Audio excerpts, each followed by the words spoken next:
नमस्कार, जय हिंद साथियों।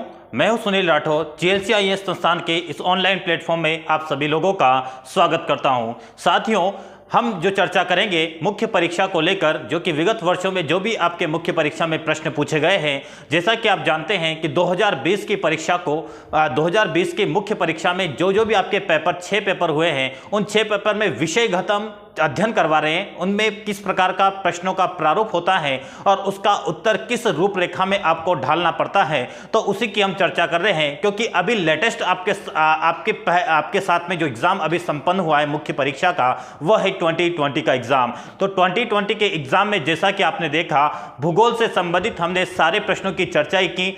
आरती मैम के द्वारा साइंस पेपर नंबर 3 की आप चर्चा ही कर रहे हैं, और साथ ही गुरुजी के द्वारा हिस्ट्री के प्रश्नों को लेकर भी आपके समक्ष प्रश्नों की उत्तर की रूपरेखा पर चर्चा की गई थी। साथियों, आज हम जो चर्चा करेंगे, आज का जो विषय होगा आपका, वह विषय आपका पेपर नंबर 2 से संबंधित होगा, जो कि पॉलिटी विषय से संबंधित है। आज हम 3 मार्कर के प्रश्नों की चर्चा करेंगे। तो 3 मार्कर की चर्चा करते हुए हम आगे की ओर इसी क्लास को कंटिन्यू रखेंगे। तो साथियों, सबसे पहले मैं आप लोगों से कहना चाहूंगा कि यदि आपको जीएलसीआईएस संस्थान के बारे में जानना है कि किस प्रकार का यह ऑनलाइन प्लेटफॉर्म है, तो सबसे पहले आपको एक काम करना होगा कि जो जीएलसीआईएस संस्थान का एक एप्लीकेशन है, गूगल प्ले स्टोर पर अवेलेबल हो जाएगा। उस एप्लीकेशन का नाम होगा जीएलसीआईएस एमपीपीएससी।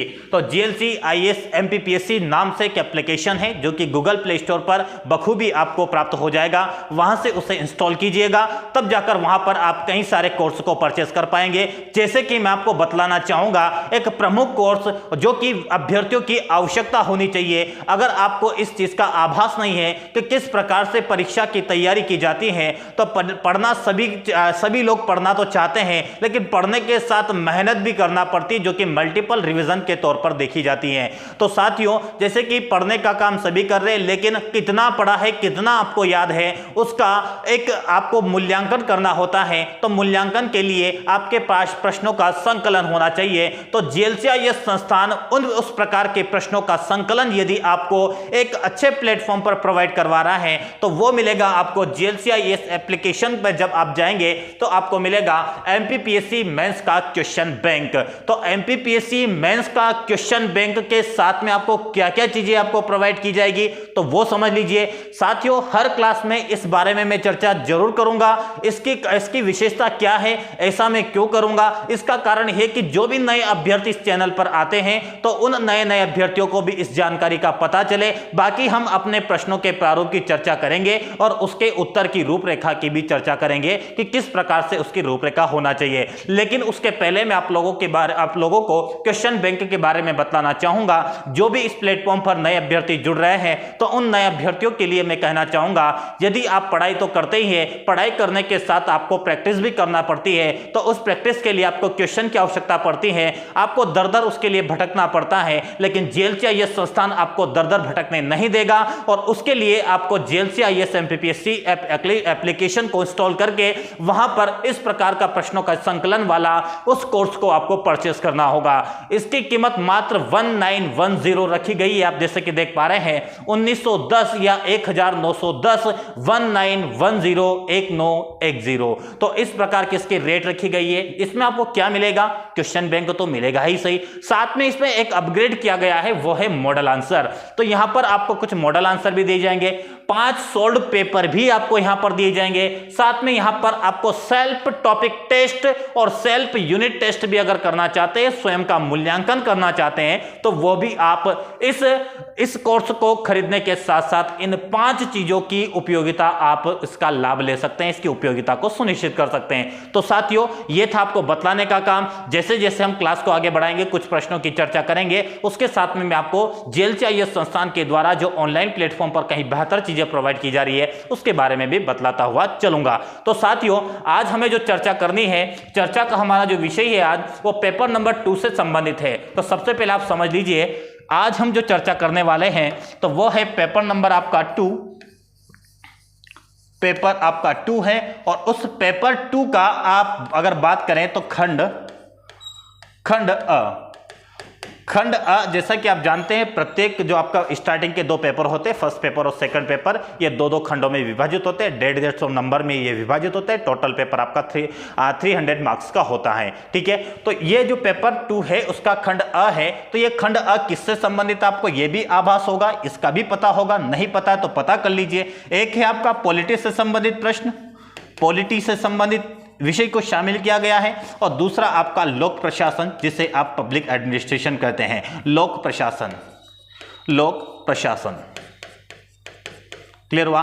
तो आपका लोक प्रशासन और पॉलिटी किस खंड के अंतर्गत है? आपका खंड अ के अंतर्गत। इसी पॉलिटी में आपके कुछ आयोग भी इसमें शामिल किए गए हैं, आयोग को भी इसी के अंतर्गत शामिल किया गया है, पॉलिटी विषय के अंतर्गत। इन सभी को सामूहिक रूप से आप क्या बोल सकते हैं? राज्य व्यवस्था, राज्य व्यवस्था, क्लियर हुआ?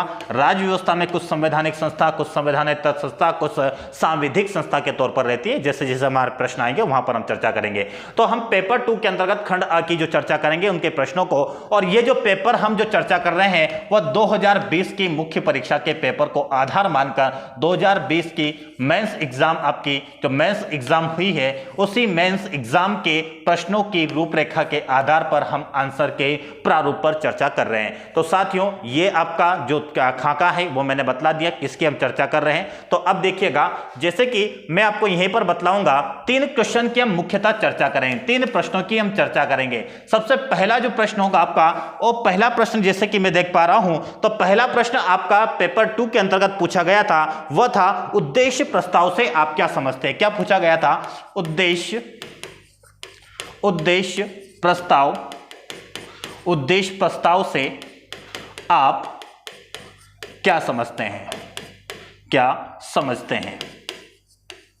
बताइए भाई, क्या समझते हैं आप? समझते हैं, ठीक है, समझते हैं या नहीं समझते हैं वो भी बतलाना है। ठीक है, तो 3 मार्कर आपका ये प्रश्न था। 3 मार्कर प्रश्नों की हम चर्चा कर रहे हैं। 3 मार्कर, और 3 मार्कर में आपको पता ही है कितनी लाइन आपको मिलती है, 3 लाइन स्पेस आपको मिलता है, 3 लाइन स्पेस मिलता है। ठीक है, इस 3 लाइन स्पेस में आपको 10 to 20 वर्ड लिखना पड़ता है, तो वो भी आपको पता होगा, नहीं पता है तो ध्यान रखिएगा।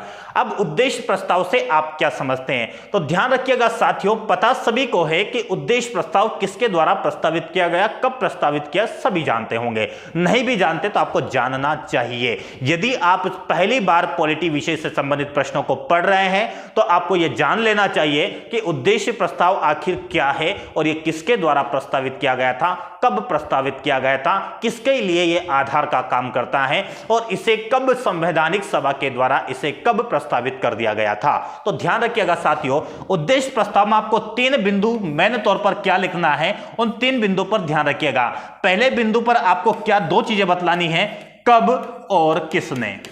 कब और किसने, क्या कहा मैंने?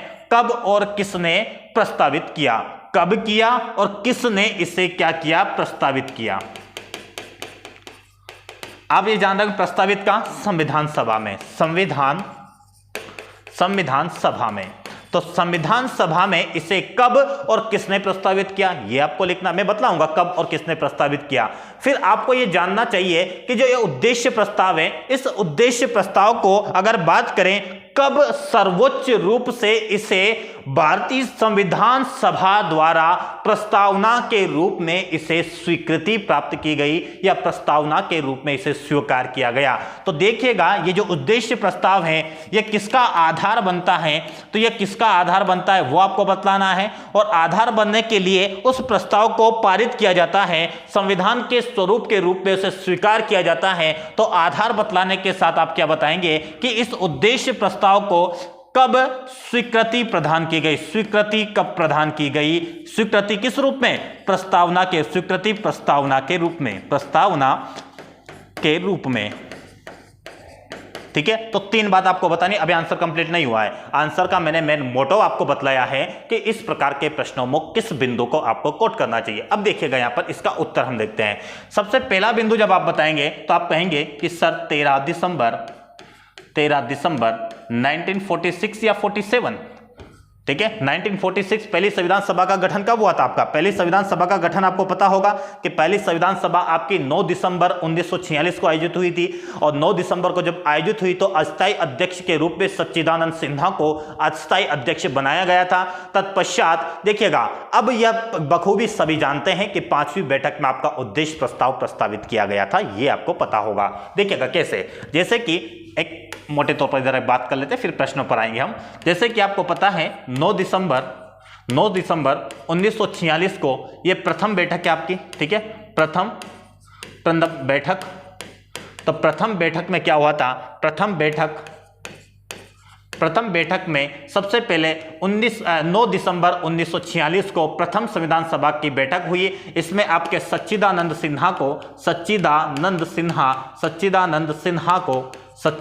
सिन्हा को अस्थायी अध्यक्ष बनाया गया। कैसा? अस्थायी अध्यक्ष। क्लियर हुआ? अस्थायी अध्यक्ष बना गया। दूसरी बैठक हुई थी वैसे इसकी 10 दिसंबर को, फिर तीसरी बैठक होगी इसकी 11 दिसंबर को। 11 दिसंबर 1946 को तीसरी बैठक होती है, और इस तीसरी बैठक में राजेंद्र प्रसाद जी को राजेंद्र प्रसाद जी को क्या बनाया जाएगा? अध्यक्ष बनाया जाएगा। अध्यक्ष, वो भी कैसा? स्थायी अध्यक्ष बना दिया जाएगा। तत्पश्चात 11 के बाद 12 तारीख को आपकी कौन सी बैठक होगी? 12 दिसंबर को चौथी बैठक आयोजित होती है, और उसके पश्चात आपका 13 दिसंबर 1946 को 5वीं बैठक आपकी कौन सी? 5वीं बैठक आयोजित होती है। ये बात ध्यान रखिएगा, यही प्रश्न आपका MPPSC में प्री में पूछा गया था 2021 की प्री एग्जाम में। प्रारंभिक परीक्षा में यही प्रश्न था कि उद्देश्य प्रस्ताव किस बैठक में प्रस्तावित किया गया था? तो कब प्रस्तावित किया था? 5वीं बैठक में प्रस्तावित किया गया था। तो ये बात आप थोड़ा सा ध्यान रखिएगा, इसको मैं रफ करूंगा, ठीक है।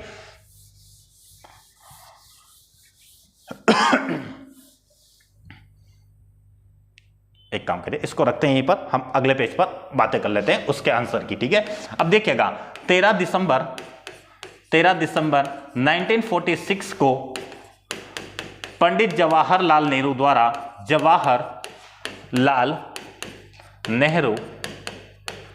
द्वारा प्रस्तावित, ठीक है। आप इतना लिखकर छोड़ दीजिएगा। फिर दूसरी बात मैंने आपको कही थी, जैसे कि आप यहां पर देखेंगे, दूसरी बात मैंने क्या कहा कि आधार किसका बनता है? तो आप ध्यान रखिएगा, ये आधार बनता है उद्देश्य प्रस्तावना का आधार बनता है। प्रस्तावना का आधार बनता है, ठीक है। प्रस्तावना का आधार तैयार करता है कौन? आपका उद्देश्य प्रस्ताव। फिर आगे अगले बिंदु के तौर पर आपने देखा कि अगले बिंदु में क्या बताना है? स्वीकृति प्रस्तावना के रूप में कब प्रदान की गई? तो स्वीकृति इसे कब प्रदान की गई? तो आप वो डेट ध्यान रखिएगा, इसे 22 जनवरी 1947, ठीक है, 22 जनवरी 1947 को प्रस्तावना के रूप में स्वीकृति प्रदान की।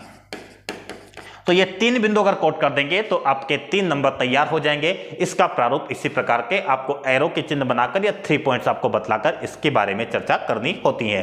क्लियर हुआ ये प्रश्न आपको? उद्देश्य प्रस्ताव के बारे में ध्यान रखिएगा, अन्य जानकारी भी हमने प्राप्त करने की कोशिश की है। अब वापिस चलते हैं, आप लोगों को एक बात और बतला देना चाहेंगे क्लास के चलते दौरान।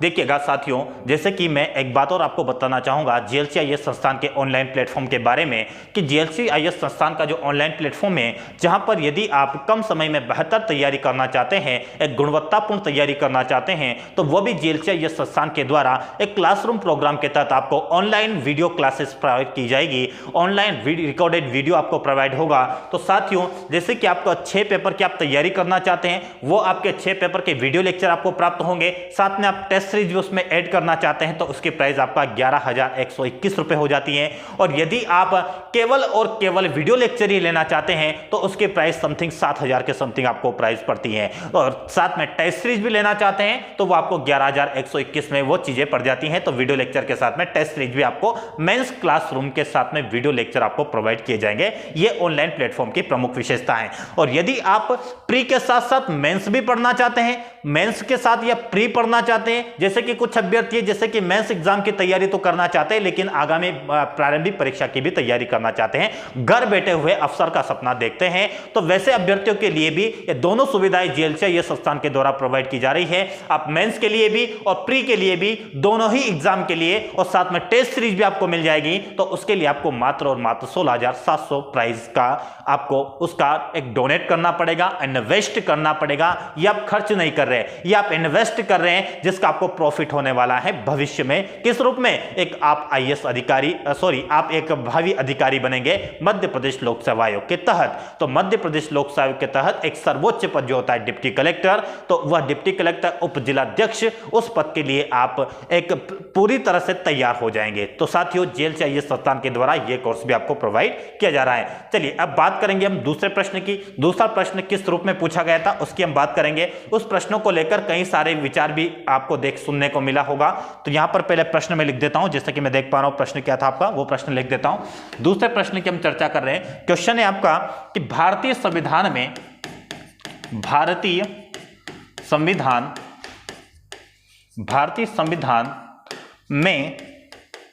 निहित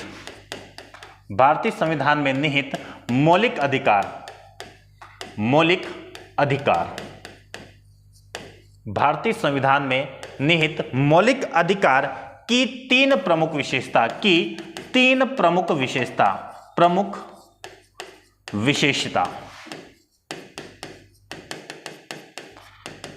विशेषताओं को क्या करना है? विशेषताओं को इंगित कीजिए। क्या कहा? विशेषताओं को इंगित कीजिए।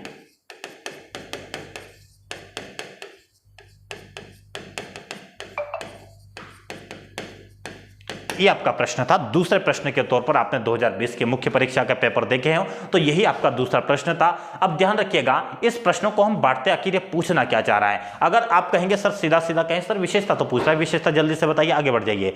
कई सारे आप यूट्यूब चैनल पर अगर इसका एनालिसिस देखेंगे तो वहां पर आपको क्या बतलाया जाता है? गुमराह कर दिया जाता है। मैं आप लोगों से साथियों एकदम स्पष्ट शब्दों में कहूंगा, इसका वाकई में आंसर क्या होना चाहिए वो आपको अभी जानकर एकदम ताज्जुब हो जाएगा कि वाकई में इसका क्या आंसर आपको लिखना चाहिए। तब जाकर आपको 3 मार्कर मिल पाएंगे। 3 में से 3 आउट ऑफ 3। इसमें 1 नंबर तो सभी को मिल जाएगा क्योंकि विशेषता सभी लिख देंगे। यहां पर आपको यह नहीं लिखना है कि भारतीय संविधान लचीला और कठोर दोनों ही स्वभाव का है, नम्य और अनम्य प्रकृति का है, ऐसा नहीं लिखना है आपको। ये विशेषता आप संविधान की लिख रहे हैं। आपको कहां की विशेषता पूछी जा रही है? आपसे पूछा जा रहा है कि मौलिक अधिकार, तो मौलिक अधिकार, जो मौलिक अधिकार दिए गए हैं उसी की आपसे प्रमुख विशेषता, यहां पे भी ध्यान रखिएगा, प्रमुख विशेषता आपसे पूछी जा रही है कि आपको क्या बताना है? प्रमुख विशेषता बतानी है, प्रमुख विशेषता। ठीक है, प्रमुख विशेषताएं बतानी है। अब कितनी बतानी है वो भी उन्होंने इंडिकेट कर दिया, आपको 3 ही विशेषता बतानी है। तो ध्यान रखिएगा, आपको जो नॉलेज है वो नॉलेज आप यहां पर डालने की कोशिश मत कीजिएगा। आपने सोचा होगा कि भाग 3 के अंतर्गत अनुच्छेद 3 से लेकर हमें 38 तक हमने पढ़ा है, या 37 तक हमने पढ़ा है, या फिर 36 तक हमने पढ़ा है। जहां तक आप देखते हैं कि अनुच्छेद 12 से लेकर 36 तक आपके कौन से अनुच्छेद रहेंगे? आपने देखा होगा, अगर मूल अधिकार की बात करें तो मूल अधिकार में आपने अनुच्छेद क्रमांक 12 से लेकर 35 तक, ठीक है, मूल अधिकार की चर्चा कहां की जाती है? अनुच्छेद 12 से अनुच्छेद 35 तक आपके क्या है? मूल अधिकार है। और भाग की बात करें तो भाग 3 में आपका ये उल्लेखित है। तो ये बात आपको मेंशन नहीं करना है, आपको यह नहीं बतलाना है। वैसे यहां पर लिखा हुआ है कि भारतीय संविधान में निहित, तो भारतीय संविधान के भाग 3 में अनुच्छेद 12 से लेकर 35 में यह निहित है। क्या निहित है? मौलिक अधिकार। और कितने मौलिक अधिकार? 6 मौलिक अधिकार आपके निहित है। तो उन 6 मौलिक अधिकार की आपको यही तो बतलाना है कि उसकी क्या प्रमुख विशेषता है। तो साथियों यह मत लिखिएगा आप कि अनुच्छेद 14 क्या बोलता है कि संविधान के, आपको संविधान का मतलब जो हमारा कानून होता है, कानून के समक्ष सभी समान है और कानून का समान संरक्षण किया जाना चाहिए। तो ये विशेषता नहीं बतला रहे आप, ये एक संविधान के प्रमुख अनुच्छेद के बात आप बतला रहे हैं, उसकी अवधारणा आप क्लियर कर रहे हैं। लेकिन आपको यहां पर क्या बतलाना है वो बात सुनिएगा। आपको प्रमुख विशेषता बतलानी है। आप यहां पर यह भी नहीं कहेंगे कि हमारा जो मूल अधिकार है यह मूल अधिकार विभेद का उल्लंघन करता है या फिर विभेद को समाप्त करता है, जाति के आधार पर, धर्म के आधार पर, लिंग के आधार पर, जन्म स्थान के आधार पर, ठीक है। तो ये 5 आधार जो बताए गए उन 5 आधारों पर विभेद करता है, यह भी इसकी विशेषता नहीं रहेगी। संवैधानिक उपचारों का अधिकार की आप बात करते हैं तो यह भी आपके क्या होगी, विशेषता के अंतर्गत हम ऐसे कोट नहीं करेंगे। अब ध्यान रखिएगा आप कि यहां पर प्रमुख विशेषता अगर बतलानी है तो किस बात का आपको कोट करना है वो सुनिएगा। यहां पर 3 प्रमुख विशेषता आपको लिखना है मौलिक अधिकार से संबंधित। तो मैं सीधा आपको तीनों विशेषता के बारे में, देखिएगा विशेषता तो कई सारी है लेकिन प्रमुख विशेषता की हमें यहां पर बात करनी है तो प्रमुख विशेषता के बारे में हम यहां पर बात करेंगे। देखिएगा आपको पता होगा कि मूल अधिकार,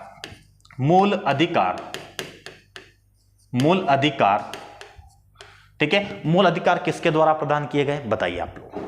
मूल अधिकार किसके द्वारा प्रदान किए गए? यह राज्य का कर्तव्य होगा कि प्रत्येक नागरिकों को, प्रत्येक व्यक्ति को मूल अधिकार दिए जाए। यह राज्य का एक कर्तव्य होता है। अगर किसी के मूल अधिकार का हनन होता है तो राज्य उसके लिए क्या हो जाएगा, उत्तरदायित्व हो जाएगा। जैसे कि अगर मैं जोर से चिल्लाकर बोल रहा हूं, दूसरे को चिल्लाने से प्रॉब्लम्स हो रही है, तो ध्यान रखिएगा वह सरकार के, वह कोर्ट में जाएगा और कोर्ट के लिए जो व्यक्ति उसके लिए ऐसा कर रहा है तो राज्य को निर्देशित करेगा कि आप ऐसा कानून बनाइए, जो जोर से चिल्लाता है, दूसरे को परेशान करता है, तो इसके लिए कोई दंड बना दिया जाए। तो यह सरकार कोई कानून बनाएगी, उसमें दंड का प्रावधान करेगी, लेकिन दंड कौन देगा? आपका कोर्ट आपका दंड देगा। क्लियर हुआ? तो राज्य का कर्तव्य है कि मूल अधिकार प्रत्येक नागरिकों को प्रदान करे। मूल अधिकार प्रत्येक नागरिकों को प्राप्त हो। यह कर्तव्य किसका है? यह राज्य का कर्तव्य है। राज्य का कर्तव्य क्या है कि मूल अधिकार प्रत्येक नागरिकों को प्राप्त हो। दूसरी बिंदु आप ध्यान रखिएगा, जो मूल अधिकार है, मूल अधिकार क्या आपके सीमित है या असीमित है? तो मूल अधिकार आपके असीमित नहीं है, यह सीमित है। ऐसा मैंने क्यों कहा? क्योंकि जब आप आर्टिकल 19 देखेंगे तो आर्टिकल 19 के खंड 2 के अंतर्गत जब जाएंगे तो वहां पर आपको युक्ति युक्त निर्बंधन की भी चर्चा की जाती है। तो मूल अधिकार आपके क्या है? मूल अधिकार आपके सीमित हैं। क्या कहा मैंने? मूल अधिकार आपके क्या है? सीमित हैं। और सीमित क्यों हैं? क्योंकि युक्ति युक्त निर्बंधन की भी चर्चा की गई है। युक्ति युक्त निर्बंधन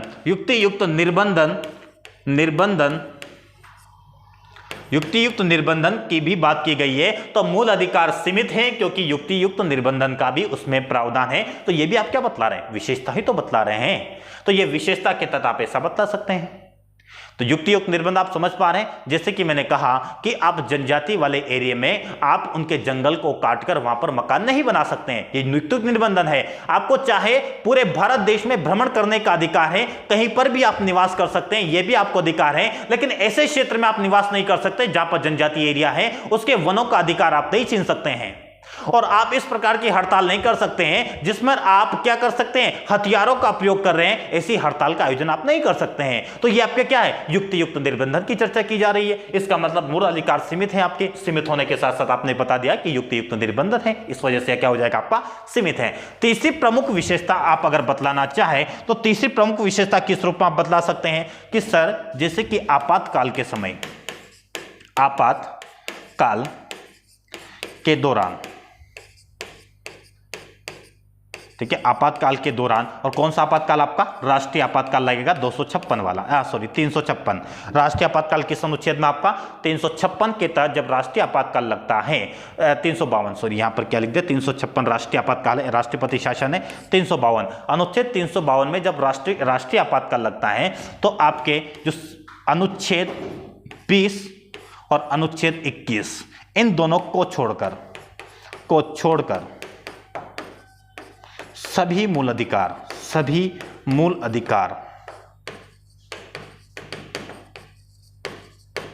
क्या हो जाते हैं? सभी मूल अधिकार समाप्त हो जाते हैं। और साथ में आपका आर्टिकल जो 19 है, आर्टिकल 19 स्वतः समाप्त हो जाता है, स्वतः समाप्त।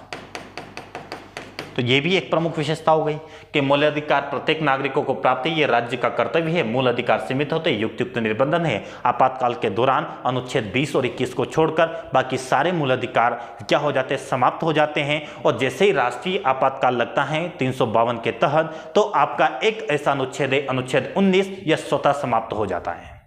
तो ये आपने क्या बता दिया है, मूल अधिकार की प्रमुख विशेषता बतला दी है। तो इस प्रकार से आप कोट कर सकते हैं। और यहां पर अगर आप बताना चाहें, ये जो अधिकार है आपके, ये सीमित स्थायी प्रकृति का नहीं है, इसमें परिवर्तन भी हो जाता है, संविधान संशोधन के द्वारा इसमें परिवर्तन किया जा सकता है। तो इस प्रश्न की हमने चर्चा की, यहां तक आपको समझ में होगा ऐसी मैं आशा करता हूं।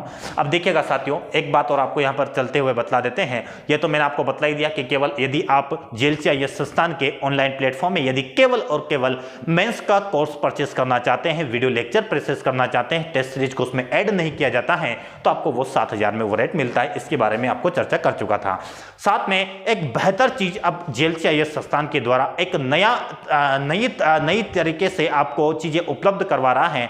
जैसे कि विगत वर्षों की मुख्य परीक्षा में देखें, आप विगत वर्षों की सोचिए, आप 2020 का मुख्य परीक्षा के पेपर को देखिए, सबसे टफ पेपर जो नजर आया था वो पेपर नंबर 3 था, क्योंकि वह पूरी तरह से टेक्निकल पेपर है। आपका टेक्निकल पेपर है, साइंस एंड टेक्नोलॉजी से संबंधित है। साथ में वहां पर आप 2 यूनिट भूगोल से संबंधित देखते हैं, एक भूगर्भ शास्त्र और एक आपका एनर्जी वाला चैप्टर। तो ये जैसे कि आप भूगोल भी क्या एक साइंस वाला सब्जेक्ट है, साइंस की एक शाखा है। तो इस प्रकार से अगर देखें तो तीसरा पेपर आप पूरी तरह से आपका टेक्निकल पेपर दिखाई देता है। तो ये आर्ट और कॉमर्स के अभ्यर्थियों के लिए चुनौतीपूर्ण समझ में आता है, कि चुनौतीपूर्ण प्रतीत होता है। तो उनके लिए ये चुनौतीपूर्ण ना लगे, तो उसलिए जेएलसीआईएस संस्थान के द्वारा सेपरेट केवल थर्ड पेपर को सेपरेट कर दिया गया है। और थर्ड पेपर के सेपरेट के वीडियो लेक्चर आपको प्रोवाइड किए जाएंगे, जहां पर आपको वीडियो लेक्चर के साथ 5 सोल्ड पेपर और पेपर 3 के क्वेश्चन बैंक भी आपको प्रदान की जाएगी, जिसकी रेट मात्र और 1910 ही रखी गई है। जहां पर आपके पेपर 3 के सभी वीडियो लेक्चर कितना आसान तरीका आपको यहां पर जेएलसीआईएस संस्थान में दिखाई देता है, और कितना कम कीमत पर एक बड़ा प्लेटफॉर्म आपको, एक बड़ा कोर्स आपको प्रोवाइड कर रहा है। पेपर 3 पूरा कंप्लीट साइंस एंड टेक्नोलॉजी का, जहां पर आपको वीडियो लेक्चर के साथ में आपको 5 सोल्ड पेपर और पेपर 3 से संबंधित आपको क्वेश्चन बैंक भी प्रोवाइड किया जा रहा है, और कीमत मात्र रखी जा रही है 1910। तो इस कोर्स को भी आप परचेस करना है चाहे तो हिंदी मीडियम वाले अभ्यर्थियों के लिए यह कोर्स अवेलेबल करवाया गया है। तो साथियों, अब चलते हम तीसरे प्रश्न में, अंतिम प्रश्न की हम चर्चा करेंगे और उसके बाद हम क्लास को वाइंड अप करेंगे। ठीक है, तो तीसरा प्रश्न कैसा है, मैं पहले तीसरा प्रश्न देख लेता हूं। आपका तीसरा प्रश्न किससे संबंधित है? चलिए, यहां पर लिखा हुआ है आपका न्यायिक पुनर्लोकन। न्यायिक पुनर्लोकन की व्याख्या आपसे पूछी जा रही है कि न्यायिक पुनर्लोकन क्या है। ठीक है, तीसरा जो प्रश्न है आपका, न्यायिक पुनर्लोकन। ठीक है, क्या लिखा हुआ है आपका? न्यायिक पुनर्विलोकन।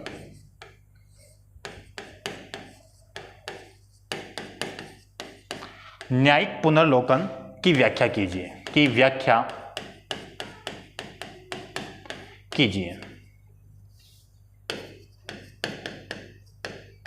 क्लियर है? तो ये आपका 3 मार्कर का आज की क्लास का तीसरा प्रश्न है और अंतिम प्रश्न होगा। अब देखिएगा, न्यायिक पुनर्लोकन की व्याख्या करना है। सबसे पहले आपको यह बताना चाहिए साथियों, अगर इस प्रकार का प्रश्न पूछा गया तो यह न्यायिक पुनर्लोकन क्या है। जब आप ये बतला देंगे पहले बिंदु पर, तो दूसरा बिंदु आपको बताना चाहिए कि इसका उल्लेख कहां पर है, इसका उल्लेख कहां किया गया है। आप चाहे तो अनुच्छेद की बात कर सकते हैं, अनुच्छेद के बारे में बतला सकते हैं। तो देखिएगा, ये न्यायिक पुनर्लोकन क्या है कि जब या तो संसद या फिर राज्य विधानमंडल या तो संसद या राज्य विधानमंडल के द्वारा यदि कोई कानून बनाया जाता है और वह कानून यदि भारतीय संविधान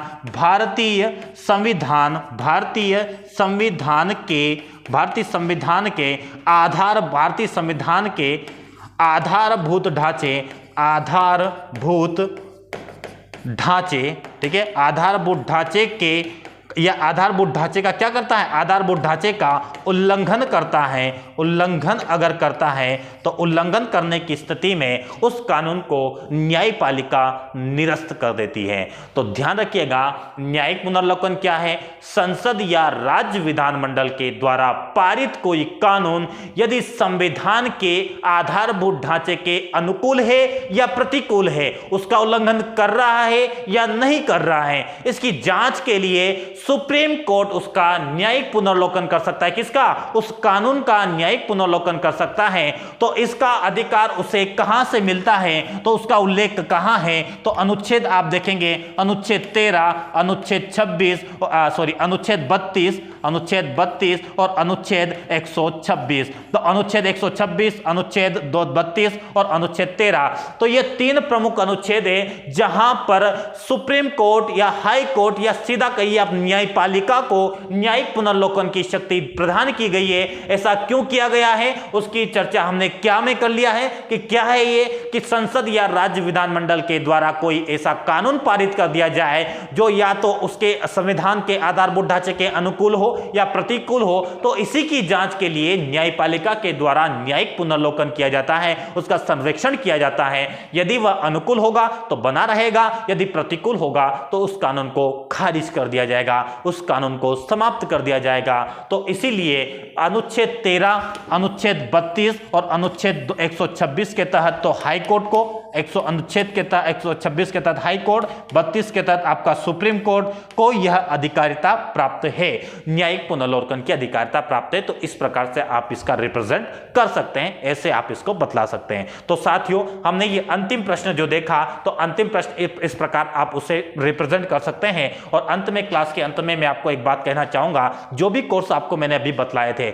जितने भी कोर्स की मैंने आपको क्लास के दौरान चर्चा की है, यदि आप इन कोर्सों को में से किसी भी कोर्स को परचेस करना चाहें तो उसके लिए भी आपको 10% का डिस्काउंट दिया जाएगा जेएलसीआईएस संस्थान के द्वारा। लेकिन उसके लिए आपको एक कोड यूज करना पड़ेगा, सुनील 10 आपको इस कोड को यूज करना पड़ेगा, तब जाकर आपको जो भी कोर्स आप जेएलसीआईएस संस्थान के ऑनलाइन प्लेटफॉर्म से परचेस करना चाहेंगे तो उसके लिए आपको 10% का डिस्काउंट प्राप्त हो जाएगा, जिसके लिए आपको दिया गया कोड आपको यूज करना पड़ेगा, सुनील 10 SUNIL 10 कोड यूज कर आप 10% डिस्काउंट भी प्राप्त करके संबंधित कोर्स को आप प्राप्त कर सकते हैं। तो साथियों आज के लिए मैं अपना आप लोगों से इजाजत चाहूंगा, आज के क्लास को यहीं पर वाइंड अप करेंगे और मिलते हैं कल की क्लास में। आगामी प्रश्नों की हम चर्चा करेंगे, आगामी प्रश्नों के साथ हम नए नए तरीके आपको बतलाएंगे कैसे कैसे आंसर का फॉर्मेटिंग करना चाहिए। तो साथियों आपसे इजाजत चाहते हैं, मिलते हैं कल की क्लास में, तब तक के लिए नमस्कार, जय हिंद।